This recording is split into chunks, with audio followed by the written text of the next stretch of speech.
Welcome back to the Christian Foundation course, study number 19. Let's get straight into it, shall we? We're going to the books of Acts now. We're in the Doctrine of Baptisms. We're doing healing, the power gift of healing. And we're in Acts chapter 3 and verse 1, a lame man healed.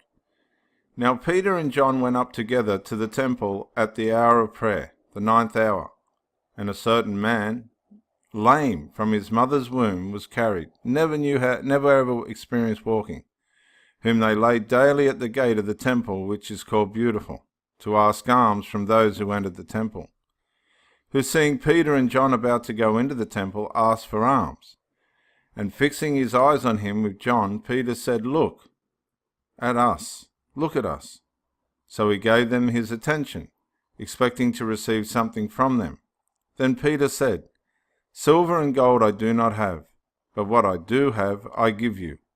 In the name of Jesus Christ of Nazareth, rise up and walk. And he took him by the right hand and lifted him up. And immediately his feet and ankle bones received strength. Well, this guy never walked. So he, leaping up, stood and walked and entered the temple with them, walking, leaping, and praising God. And all the people who saw him walking, they saw him walking and praising God. Then they knew that it was he who sat begging alms at the Beautiful gate of the temple. And they were filled with wonder and amazement at what happened to him. So the apostles had this power. In Acts chapter 4, we find this in verse 29. One of the prayers of the early apostles. Now, Lord, look on their threats, and grant to your servants that with all boldness they may speak your word, by stretching out your hand to heal, and that signs and wonders may be done through the name of your holy servant Jesus. So how were they going to show these people that they were from Jesus? Through the hands to heal, the Lord anointing their hands to heal, and that signs and wonders may be done through the name of your holy servant, Jesus. So all these things were done through the name of Jesus. And then we go to Acts chapter 5 and verse 12, continuing power in the church. And through the hands of the apostles, many signs and wonders were done among the people, not some, but many. And they were all with one accord in Solomon's porch. And yet none of the rest dared join them, but the people esteemed them highly.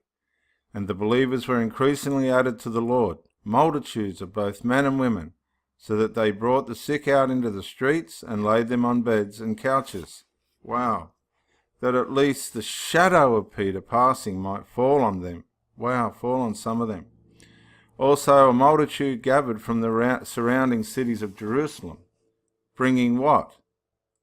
Bringing sick people and those who were tormented with unclean spirits, and they were all healed. Not some of them, but in these days, all of them. So it was a miraculous time back in the early church, wasn't it? Miraculous, great movement, great power, and great miracles of healing and demons being cast out. And then in Acts chapter 19 and verse 11, miracles glorify Christ. Now God worked unusual miracles by the hands of Paul, so that even the handkerchiefs or aprons were brought from his body to the sick, and the diseases left them, and the evil spirits went out of them. Wow, my goodness me, I want to read that again.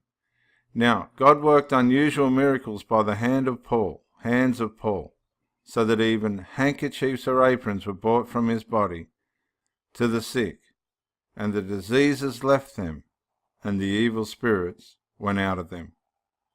And that is magnificent, isn't it? To think that in those days they were passing handkerchiefs and aprons around in the name of Jesus, and people were actually being healed. My goodness me, you've just got to stop and ponder that, haven't you? God worked unusual miracles by the hand of Paul. That is very unusual. Like, comment, subscribe. I'll see you in the next talk of the Christian Foundation course. Yeah, Dr. Jason Morrison, Theologist again. I just want to say thank you for watching the videos, and I hope you got plenty of self-rediscovery and freedom out of it. If you watched it on YouTube, please share or like, maybe even comment. If you watched it on Facebook, like, comment, share. But most of all, get out and live. This isn't a rehearsal. You've got a one-off life. Don't let your loyalty and your faithfulness blind you to the life that you should be experiencing. Till the next video, thank you for watching, and bye for now.